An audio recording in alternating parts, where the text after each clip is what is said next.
हल्की हल्की मुलाकातें ताने ताने नॉवल की इस नंबर 10। शहरी में भी उसके पेट में ये बात चूहे की तरह चल रही थी। वो बेचारी से कभी इधर होती कभी उधर होती, कभी साइमा को देखती कभी ईशा को, जिसका सर भी नहीं उठ रहा था। बिलाज की नज़र भी उसी पर थी। अब वो क्या करे, बताने को बताने वाली बात तो बताने वाली है, किसी हॉलीवुड मूवी के सीन की तरह हुआ था सब कुछ, और वो किसी को बताए भी ना। दादा जान, आपको एक बात बताऊँ, उसने पानी का गिलास रखते हुए कहा।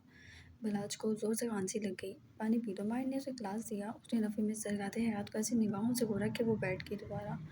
हाँ बोलो, क्या कह रही थी? दादा जान ने हयात की तरफ देखा। बिल्लू हो रहा है दादा जान। वो खुसर खुसर करने लगी। कौन बिल्लू? वो हैरानगी से पूछने लगे। अरे बलाज, वो बोली। दादा जान का बेसब्र कहका उपरा तो वो मुंह बना गई। लो सुन लो जायमा। वो जायमा की तरफ देखकर बोले, जो ये सब सुन रही थी। वहाँ सोलते टेबल पर बैठने गई कि वो तीनों दादा जान के करीब बैठी थी। फिर घर की बड़ी खवातीन, फिर उनके शौहर, फिर जाकर वो चारों बैठते थे। जायमा खुद भी हंस रही थी। अच्छा भाई, मजाक ना बनाए अब मेरा, वो बोली, जबकि दादा जान हंसते हुए सर हिला गए। अच्छा भाई बिल्लू, ज़रा ये दे ही दो मुझे, वो बलाज की तरफ देखते हुए बोले। हयात को अच्छा लगा उसका रखा हुआ नाम सब इस्तेमाल करे। बलाज ने आईब्रो झुका के दादा जान को देखा। हमें घूरने की जरूरत नहीं है, ये तुम्हारी बेगम ने तुम्हें प्यारा सा नाम दिया है बिल्लू। साबिर तो खामोशी से पेड़ पर झुका हुआ था, जबकि शाहजैन हंस हंस के दोहरा हो रहा था। माहिर को चूंकि पता था तभी वो उसे मुस्कुरा रहा था। क्या फजूल कोई है। बिलाज को तब चढ़ी, ये क्या लड़की थी। सब ने उसको तंग करने का इरादा बना लिया था। ये तो सबकी जान को लड़ गई थी। हाँ तो अच्छा है, वेरी गुड मेरा बच्चा। दादा जान ने उसके सिर पर हाथ रखा और हंसने लगे। उन्होंने ईशा से कोई बात नहीं की थी, वरना ऐसा नहीं था वो उन दिनों में से किसी एक को भी छोड़ दें। टेबल पर दो ही नफूस खामोश थे और वो दोनों थे। ईशा की आंखें सुर्ख सी टिप टिप आंसू गिर रहे थे, जिसे वो छुपा रही थी। दादा जान भी उससे खफा थे, वो नहीं बोले थे। जबकि उसकी माँ उन सबको घूर कर खड़ी हुई और उसे भी पीछे आना का कहा। अचानक उनके मोबाइल की रिंग हुई तो वो ज़रा परेशान थी। कॉल पिक कर की। उनके भाई का फ़ोन था। उनकी भाई उनकी भाभी का फ़ोन था। उनके भाई की तबीयत ख़राब थी, जिसके बायस वो उन्हें रो रो के पेशावर आने का कह रही थी। दरक्षंदा भी परेशान होगी। दूसरे शहर में आने की वजह से मिलना मिलाना कम था, तो उसका मतलब ये तो नहीं था कि वो उनके लिए एहसास नहीं रखती थी। वो परेशान हुई और रोने लगी। बिलाज ने उन्हें चुप कराया। मैं आपको ले चलता हूँ, मामू ठीक होंगे, फिक्र ना करें, वो बोला तो उन्होंने नफ़ी की। हार्ट अटैक आया उनको। बिलाज, उन्हें कुछ हो गया तो दुनिया में मेरा तो शायद कोई भी ना रहे। वो बुरी तरह रो दी। फिक्र ना करें, आपकी तबीयत पहले ही ठीक नहीं है। वो हमेशा उन्हें संभालता था। सब उन्हें तसल्लियाँ दे रहे थे, लेकिन उनकी फ़िक्र बढ़ जाती और किसी की तसल्ली कौन सा खातिर में रखनी थी उन्होंने। बस मुझे कल ले चलो, मुझे जाना है अपने भाई से मिलने, वो बोली तो बिलाज ने सर हिलाया और दरक्षंदा वहाँ से उठ गई। मुझे तो कुछ शहर से बाहर जाना है, वो बदहानी में बोला। अगर तुम्हें अगर तुम्हें अगर तुम्हारी माँ राज़ी हो जाए तो मैं चले जाता हूँ। जी बाबा जान, मैं और नाइमा भी चलेंगी। रुखसाना भाभी का मायका और अच्छा नहीं लगता वो अकेली जाए, आलिया ने कहा। तो दादा जान ने सर हिलाया। जी अगर भाभी को बुरा ना लगे तो। नाइमा ज़रा झिझक कर बोली। क्यों बुरा लगेगा चाची, आप ऐसी बातें ना करें। बिलाज को उनका शर्मिंदा होना अच्छा नहीं लगा था। आप लोग चले जाइएगा, वो कहकर ऊपर माँ के कमरे में जाने लगा। भाई, ईशा की आवाज़ में वो मुड़ा। मुझे नहीं जाना कहीं भी, प्लीज़ मम्मा को कह दीजिएगा, वो ज़बरदस्ती करेंगी। तुम कहीं नहीं जाओगे, फ़िक्र ना करो। उसका गाल थपथपा कर वो अंदर चला गया, जबकि बाकी सब नमाज के लिए उठ गए। और बिलाज भी कुछ देर बाद निकला था, मस्जिद चला गया। ईशा तुम क्यों रो रही हो? हयात ने उसे रोता देखा तो धप से उसके सामने बैठ गई। सब मुझसे नाराज़ है। मैं मम्मा को खुश करती, दादा जान को खुश करती, किसको खुश करती हूँ मुझे समझ नहीं आता हयात। वो उसे गले से लगकर रो पड़ी। देखो, साइंस के हिसाब से तो तुम्हें जावेर भाई को खुश करना चाहिए। अगर रिश्तेदारी के लिहाज से देखा जाए तो दादा जान को। और उसके फजूल बातों पर गुस्से से उसे देख के थप्पड़ उसके बाजू पे मार गई। तुम उफ, एक तो तुम्हारे भाई ने इतनी ज़ोर से दबाया मेरे बाजू। और ईशा, तुम्हें एक बात बताऊँ, हालांकि उसे मिल ही गया था कोई। ईशा पहली बात की हैरानगी से नहीं निकली थी कि वो बुरे मज़े लेती, उसे सारी बात बता गई। ईशा का चेहरा सुर्ख हो गया। हयात, किस कदर गंदी हो तुम। वो उसमें चीज़ें उठा उठा के फेंकने लगी। इसे तो ये गंदी कैसे होगी, वो बना के। चुप हो जाओ, हद होती है, कोई प्राइवेसी भी होती है। वो आंखें निकाल कर बोली। इसमें प्राइवेसी की क्या बात है, तुम भी तो जावेद भाई को करोगी। या अल्लाह, ईशा कानों पर हाथ जमा गई। उठो, निकलो मेरे कमरे से। वो उसे गुस्से से बाहर निकल जाने का कहने लगी, तमीज़ ही नहीं है तुम्हें। हयात को भी गुस्सा चढ़ गया और वो उठकर बाहर आ गई। फीलिंग लेस इमोशनल लेस बदतमीज़ लड़की, वो उसके बंद दरवाजे को खोलकर बोली और सर झटक कर अपने कमरे में आ गई। यार प्लीज़ तुम दोनों एक दूसरे से बोल लो, शाहजैन ने कहा जबकि दोनों ही इधर उधर मुंह किए बैठे थे और नमाज के दौरान माहिर उन दोनों के बीच खड़ा था। नियत बांधते ही पीछे चला गया और सलाम फेरते ही दोनों की निगाहें नजरें एक दूसरे से मिलती। जावेद मुंह फेरता जावेद मुंह फेर लेता, बलाज ने भी तवज्जो न दी। तभी शाहजैन बाहर निकलते बोला था, माहिर दादा जान के साथ आ रहा था। जावेद तो कुछ भी नहीं बोला जबकि बलाज ने शाहजैन की जानिब देखा। इसे चाहिए था ये माफ़ी मांगता। इस उसकी बात पे शाहजैन जोर से उछला, शुक्र खुदा का चुप का फगल तो टूटा। इससे माफ़ी मांगी मेरी चुद्दी, जो उखाड़ सकते हो मेरा उखाड़ लो। जावेद के अंदर गुस्से का खराब शदीद था। वो बिला झिझक कहकर वहाँ से चला गया जबकि शाहजैन ने बलाज को देखा। चोरी, ऊपर से सीना चोरी, और तुम कह रहे हो इससे बात करो। कुकुर के बोला। शाहजैन चुप हो गया और फिर वो अपने अपने कमरों में चले गए।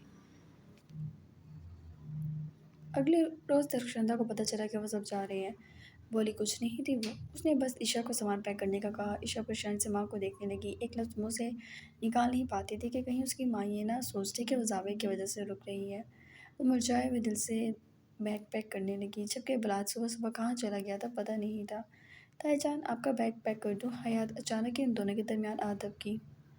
क्यों, मेरे पास हाथ नहीं है, खुद कर सकती हूँ मैं, वो खड़कर बोली।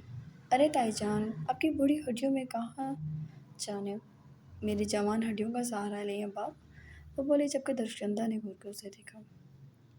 ताईजान आप बहुत क्यूट लगती है घूरती हुई। उसके दोनों गाल खींच गई जबकि दरख्शंदा ने गुस्से से उसके हाथ झटके तो वो उसे तंग करके खी हंसने लगी। तभी ईशा हैरान थी, आज तक वो अपनी माँ से यूँ फ्री नहीं हुई थी। अच्छा मैं बैग पैक कर देती हूँ, वो जल्दी से भागी। अरे अहमद लड़की मैं कर चुकी हूँ, फिर भी मैं दोबारा ठीक कर दूँगी, वो बोली जबकि दरख्शंदा उसके पीछे पीछे चली गई। ईशा उन दोनों को देख रही थी। हयात को लोगों के दिलों में जगह बनाना आता था। वो लाशोरी तो पे अपने मिजाज की बना पर दूसरों के दिलों में घर कर जाती थी। आज तक उसके अंदर हिम्मत नहीं हुई कि वो अपनी माँ के गाल भी खींचे, वो अपनी माँ के गाल भी छुए, और वो कितनी आराम से ये सब कर लेती थी जबकि दरख्शंदा उससे बिल्कुल नफ़रत का इज़हार करती थी और इन नफ़रतों और रवैयों को महसूस क्यों नहीं करती थी। वो बस अपनी दुनिया में मगन थी। उसे बिलाज की उसे बिलाज किसी फ़िल्म के हीरो की तरह मिल गया था, और अचानक नावलों में जिस तरह हीरोइनों की शादी होती थी वैसे शादी हो गई। एक सास थी जो नफ़रत भरपूर करती थी मगर उसे फ़र्क नहीं पड़ता था। मैं ले लेती हूँ ये ताईजान, अच्छी ब्रेसलेट है, वो जल्दी से कमरे से निकली थी। मैं अब इस लड़की को मारूंगी, कैसे आफत की पर काला है, दशकंदा गुस्से से बोली। लो बोला, एक ब्रेसलेट ही तो ली है, हयात मुँह बना कर बोली। अपने शोहर से कहो, वो ला के देगा। ये मेरे शौहर ने ला कर दी थी, दरख्शंदा ने उसके हाथ से खींच लिया। ठीक है, इतरा लें आप अपने शौहर पर, वो सर झटक कर बाहर चली गई जबकि दरख्शंदा सर थाम गई। देखा तुमने इस लड़की को, इसकी यही हरकतें मुझे बुरी लगती हैं। वो बेड पर बैठ गई। मुझे तो नहीं लगता आपको बुरी लगती हैं, उल्टा उसके साथ आप भी वैसे ही बिहेव कर रही थी। ईशा बोली तो दरख्शंदा एकदम चुप हो गई। ऐसा कुछ नहीं है, मुझे कोई दिलचस्पी नहीं है उसमें, वो उसकी बात पे ज़रा तरदद करने लगी। ईशा कुछ नहीं बोली तो शुक्र खुदा का ब्लाच आ गया उसी वक्त। तुम कहाँ जा रही हो? पेशावर, गुस्से से भीगी निगाहों से आंखों से वो बोली थी। बलाज ने एक निगाह देखा फिर माँ को देखा। मामा ईशा कहीं नहीं जाएगी और आप इस बात पर मुझसे ज़िद नहीं करेंगी। बलाज मगर मैं यहीं हूँ, जिंदा और आंखें हैं मेरे पास, वो उनकी बात का मतलब समझ कर बोला। समझ तो ईशा भी गई थी, उसे मज़ीद रोना आया। वो लोग उस पर कैसी सख्तियाँ और पाबंदियाँ लगाना चाह रहे थे। इतने इनसिक्योर थे तो रुखसती ना करते, निकाह टुटवा देते। वो कमरे से ही चली गई। थक गई थी वो इस खेल तमाशे से। तुम तो अपनी बीवी के पल्लू से चिपटे रहोगे, वो उस पर तंज करती बोली। बलाज लब दबा गया। दशकंधा ने उसे पीछे किया और नाराज़गी से उठ गई। और नीचे आए सब तैयार थे और वो उन सब के साथ बाहर निकल गई। गाड़ी में सवार होते उसने ईशा को ढूंढना चाहा मगर वो कहीं नहीं दिखाई दी जबकि मोहतरमा हयात साहिबा हाथ हिला के उन्हें बाय कर रही थी। ओए, अब हम लोग हैं घर पर, या वो जल्दी से चिल्लाई और जायमा को गोल गोल घुमा दिया। हेलो मेरी होने वाली बीवी को ना मारने की कोशिश करो। शाज़िया ने ज़ाइमा को अपने नज़दीक खींचा। ज़ाइमा सटपटा गई। पलाज माहिर दोनों थे। जावेद अलबत्ता ऑफिस चला गया था। एक तो बंदा शर्म ना खाए, बाकी सब खाए। शाहजैन सर्द सांस खींचता उसे अपने कमरे में भागता देखने लगा, जबकि बलाच और माहिर भी बाहर निकल गए और उसके बाद शाहजैन भी चला गया। हयात उन सब की बदतमीजी पर मुंह फुलाए सोफे पर बैठ गई और कुछ देर बाद सफ़े की आवाज़ पूरे घर में थी।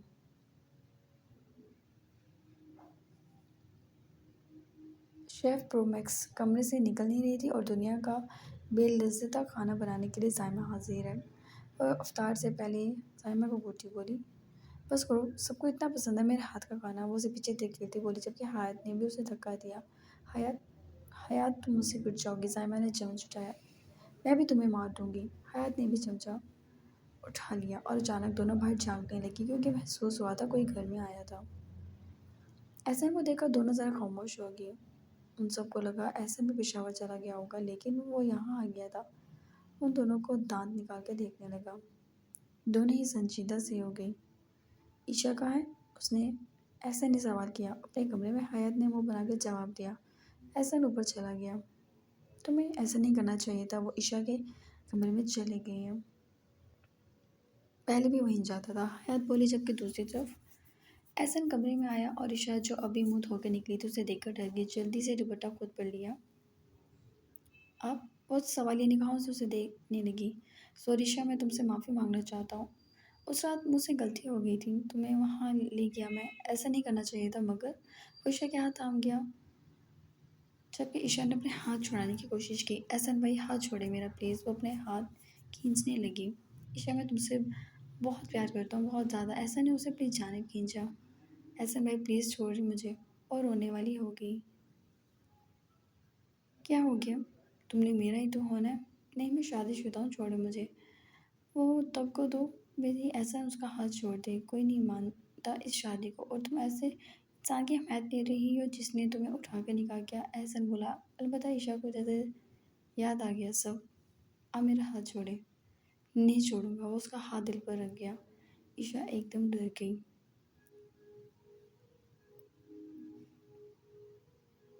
बहुत देर हो गया हयात, मुझे डर लग रहा है। ज़ाइमा बेचैनी से बोली। हम दोनों से गलती हो गई है यार, हमें बेचना नहीं चाहिए था उसे। हयात भी अपनी गलती पर पछताने लगी। और तभी बुखार से सुर्ख चेहरा लिए जावेद घर में दाखिल हुआ। उन दोनों को एक निगाह देखा और ऊपर जाने लगा, जबकि हयात उसके सामने आदब की। ऐसे में ईशा के कमरे में बहुत देर से हमें डर उसकी बात भी मुकम्मल नहीं हुई थी। जावेद ईशा के कमरे में घुसा। ऐसा ईशा को सीने से लगाए खड़ा था और शायद वह पागल ही हो गया। उसके बाद उसे कुछ दिखाई नहीं दिया। उसने एहसन के मुंह पर इतने मुक्के मार दिए कि शायद उसकी नाक से खून का निकलना यकीनी था। ईशा रो रही थी। उसने अपनी लातों घूंसों से शिद्दत से मारना शुरू कर दिया और उसे गालियाँ निकाल रहा था। उसने ईशा के कमरे के बाहर से पाँव से ठूठा मार के निकाला और लॉन्च में पड़ी एक ही चीज़ उसके सर पर मार दी। जावेद ईशा कांपते हुए उसे रोकने लगी। मेरी बीवी है ये। वो दहाड़ा। बाजार में बड़ा सामान है जिसे कोई भी गले का हार बना लेगा।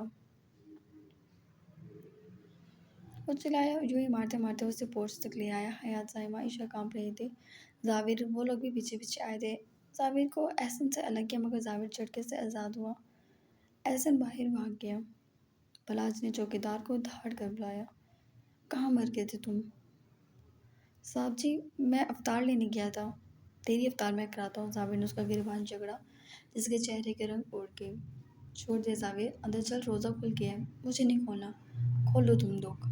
गुस्से की शिद्दत से उन सबको झटक कर वहाँ से कमरे में चला गया, जबकि ईशा बुरी तरह फूट फूट कर रोती।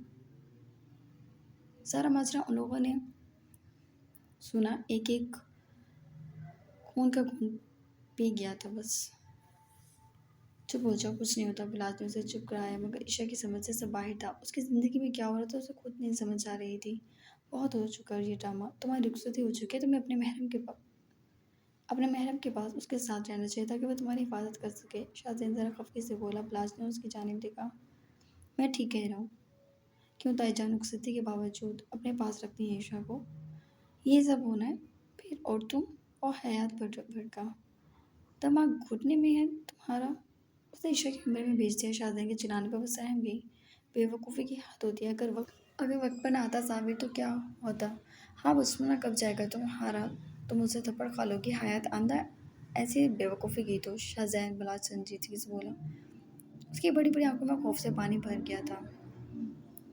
حد ہو گئی ہے، پہلے موم نے اسے بچہ بنا رکھا تھا، تم بھی بنا لو۔ وہ غصے سے کہہ کر خود بھی چلا گیا، جبکہ بلاج نے عشاء کو پانی دیا، خود بھی پانی پیا۔ حیات کچھ دیر کھڑی اسے دیکھتی رہی اور پھر وہاں سے چلی گئی۔ پہلے ہی روز ان سب کی لڑائی ہو گئی تھی۔ بخار اسے 11 بج رہے ہیں، ایک لقمہ نہیں کھانے کو تیار۔ ماہر تھک ہار کر ٹرے رکھ کر بولا۔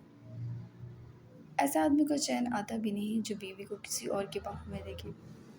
شاہزین کی بات پیچھے کھڑی عشاء نے سن لی تھی، شرمندگی سے دوہری ہو گئی تھی۔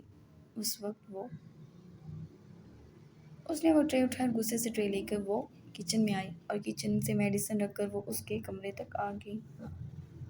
ان دونوں کی پیٹ تھی، انہیں لگا وہ کچن میں آ گئی ہے، لیکن وہ اوپر آئی اور دروازہ کھولا۔ وہ شرٹ لیس تھا۔ ایک دم سارا غصہ بھگ سے اڑ کر رہ گیا۔